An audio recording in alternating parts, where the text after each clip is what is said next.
Kayo po ba mga bossing ko ay napapansin po ninyo na ang tagal-tagal ninyo pong kumayod or lahat na po inirakit po ninyo pero isang kembot lamang ay ubos kaagad ang kaperahan?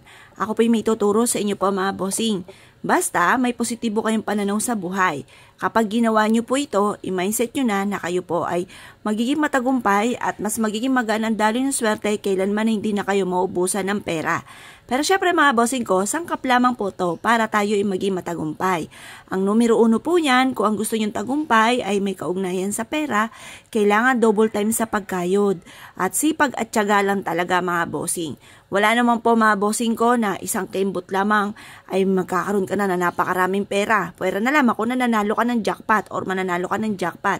Pwera lamang kung gano'n ang pangyayari. Pero yan po talaga, kailangan mo magtiyaga, magsipag mga bossing.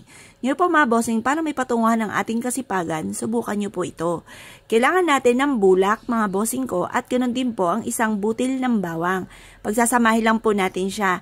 Tapos harap po kayo sa may silangan na 6:30 or kaya po ay alas 7. I-wish nyo po dito na sa pamamagitan nito ay magtutuloy-tuloy na ang pasok na swerte at kailanman na hindi na kayo mamumblema tungkol sa usapin ng pera.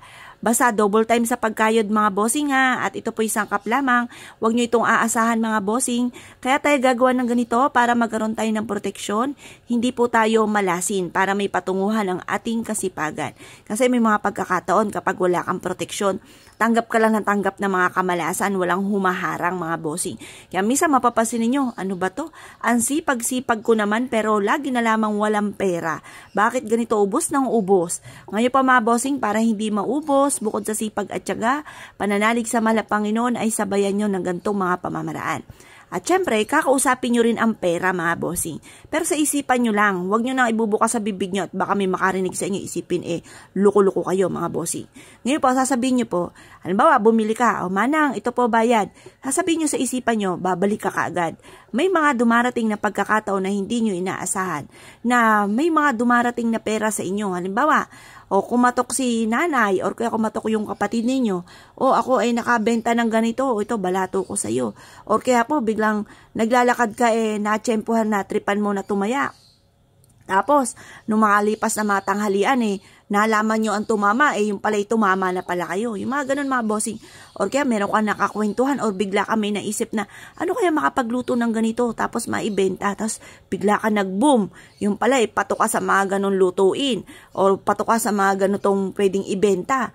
Ngayon pa mga bossing, yung bang iniaadya ka ako sa lagi kay suswertihin. Kaya meron kang proteksyon at may pantawag ka ng swerte. Alam niyo po ba mga bossing ko, ang bulak ay ginagamit sa pulpo yan sa pampaswerte. Dati hindi ko po ito alam. Tapos biglang pumunta ako sa kapatid ko, naglalagay pala siya ng bulak at saka barya. Sabi ko, ba't di mo sa akin sinasabi may bulak pa pala at saka may barya? Ang nilalagay ko lang ubas po palagi mga bossing.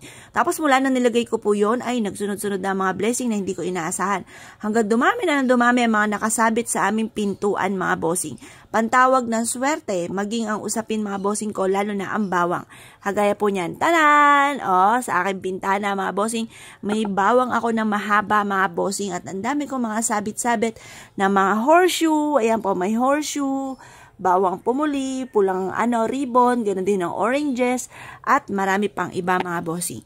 Ngayon pa mga bossing, kung kayo po'y naniniwala at mahilig kayo sa mga ganito, wala namang problema, lalo na sigurado namang may bulak kayo mga bossing at isang butil ng bawang. Pagkatapos yung painitan ito hanggang alas 8 ng umaga, ilagay nyo na sa bag nyo po ito, bitbitin kahit saan kayo magtungo. Or kaya pwede nyo isiksik sa inyo pong bulsa upang sa ganun sundan po kayo ng kaswertihan. At mga bossing, kung kayo po'y naniniwala at nais po itong gawin, good luck po sa inyo po lahat.